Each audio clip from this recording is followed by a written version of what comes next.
Hello, everyone. This is Simeon Kevin Chukwu welcoming you to Marriage Shift channel.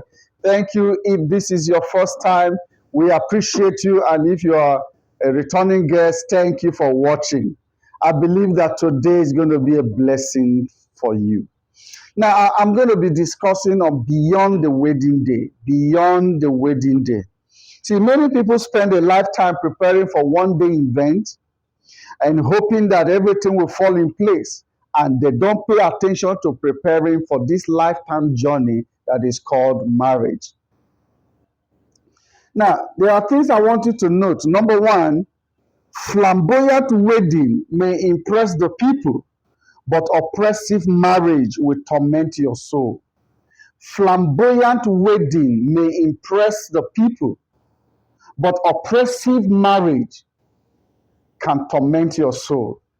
See, if there's anything you need to pay attention to, it's not just the one-day event that is called wedding. Many people spend all their resources, their energies, their time to make that one-day event very flamboyant. I heard a story of someone who spent 55 million naira to do a wedding that didn't last for 2 months. It was over because he paid attention to making flamboyant that wedding, but didn't pay attention to making the marriage work. How can someone make such investment in just one day event, but is not willing to make investment in the main thing, which is called the marriage?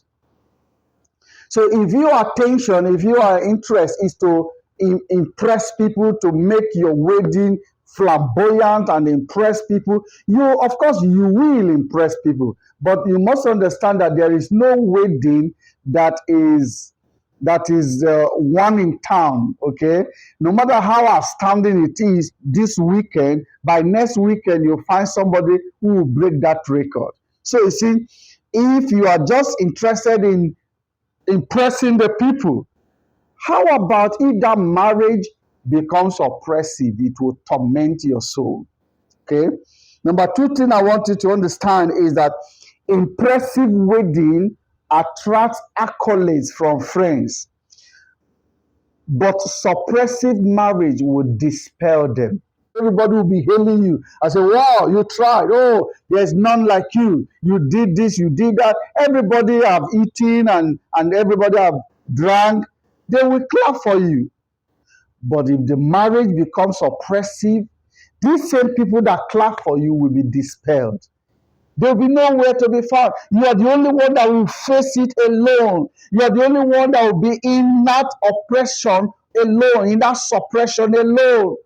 So don't try to impress the people and oppress yourself.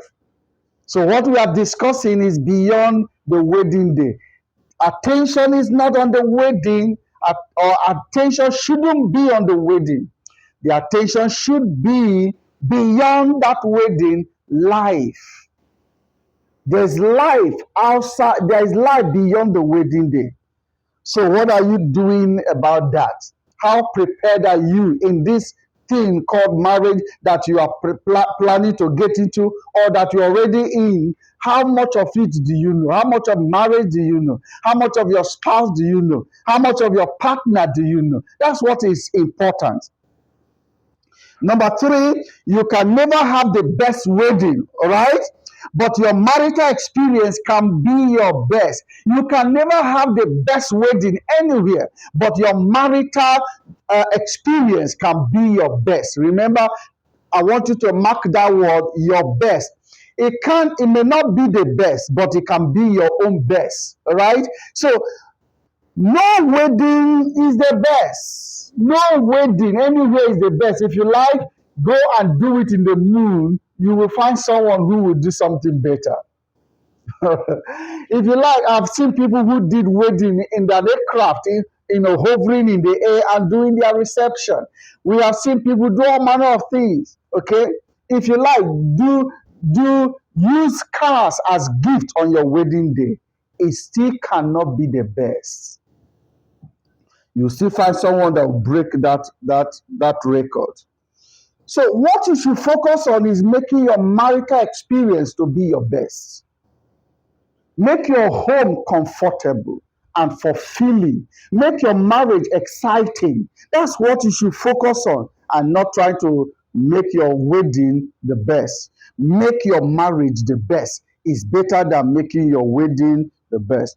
Number 4, marriage might have been instituted in heaven by God, but it is practiced on earth by human beings.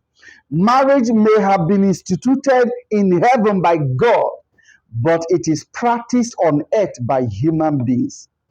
And when you know this, you know that human beings are subject to fallibilities. Human beings are subject to mistakes. Human beings are subject to error. Human beings are subject to failure.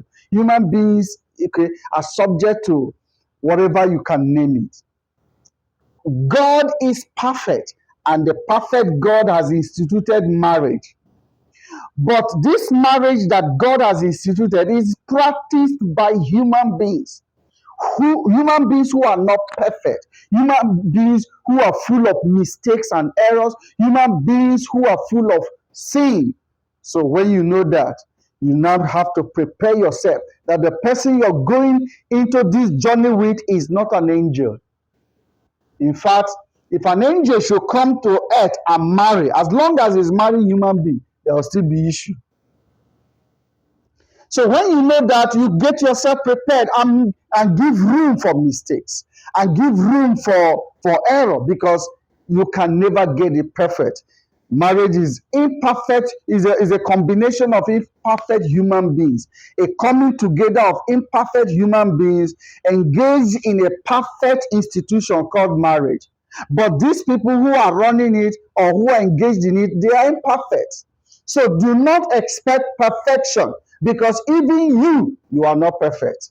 No human being is perfect.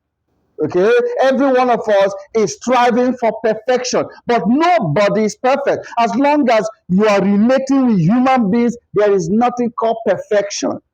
So why would you expect perfection from your spouse when you are not perfect?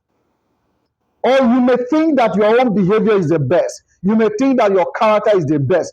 But listen, that thing you think you are the best in, someone else sees it as irritating, as disgusting. You have behaved your best, but someone sees it as, what is this? See, this is why when you are getting into marriage, into a marital relationship, you need to drop some things, and know that you are engaged in this thing with someone who is not perfect, and you shouldn't expect that perfection.